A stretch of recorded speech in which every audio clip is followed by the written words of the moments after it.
Hi guys, my name is Katie and I'll be doing my video on my field placement. The place where I am interning is a residential facility for teens ages 12 to 17 who suffer with mental illness or addiction or both. The first key characteristic of the organizational culture at my field placement is kind of the currency of the culture. So we use a positive reinforcement model of stages. And at each stage, the teen can earn various privileges, such as picking a cereal in the morning of their choice, going on outings with staff, going on outings with adults in their family or siblings. And each level, there's 4 stages, and each level has their own different things. And when a client first comes in, they kind of have no privileges, and they get a 3-minute shower. The next stage, they get 5 minutes. The next stage, they get 7. And then the final stage, they get 10. And each one of these stages is kind of our currency and how we use positive reinforcement and something for the kids to strive for. We have an amazing chef, and at each level, the kids are allowed to pick. Once they start on level 2, they're allowed to pick 1 meal, and then stage 3, they're allowed to pick 2, and then 3, they're allowed to pick 3 different meals.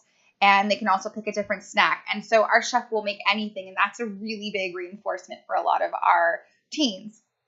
The second key characteristic of our organization is a collaborative and teamwork environment. We meet each week in a treatment team meeting, and we go over things that happened over the week, maybe something that was difficult, challenging behaviors. How do we come together? How do we work together to help, foster a more supportive approach to make these kids more successful, as well as what's going on between staff and how we can support one another. And within that too, that team environment, it's kind of treated like a family, and we support one another. And it also kind of bleeds into how we foster the team environment within the clients themselves. And the clients are supportive of one another in practicing coping skills, DBT skills, CBT skills that they're learning throughout the week. And we really try to foster that within ourselves with the clients, as well as the clients with their peers. And I think that actually that is where I find the most growth between each one of the teams that I've worked with, is not even necessarily the support from us, but the support that they have with one another.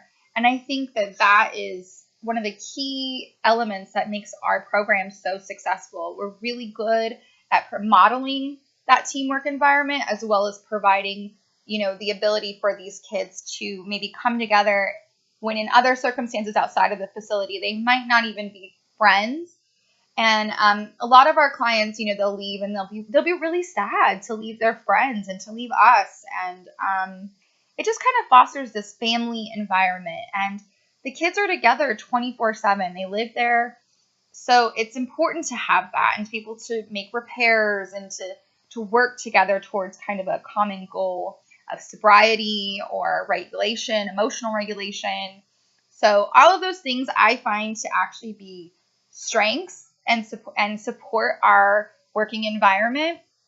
The stage of leadership that I believe our culture is in is actually maybe a stage 4 to stage 5, because we work so well together. We really work to a common goal that's like outside of ourselves individually as counselors and the kids themselves. We're really working for a whole person approach. And I think it's awesome, and it works really well.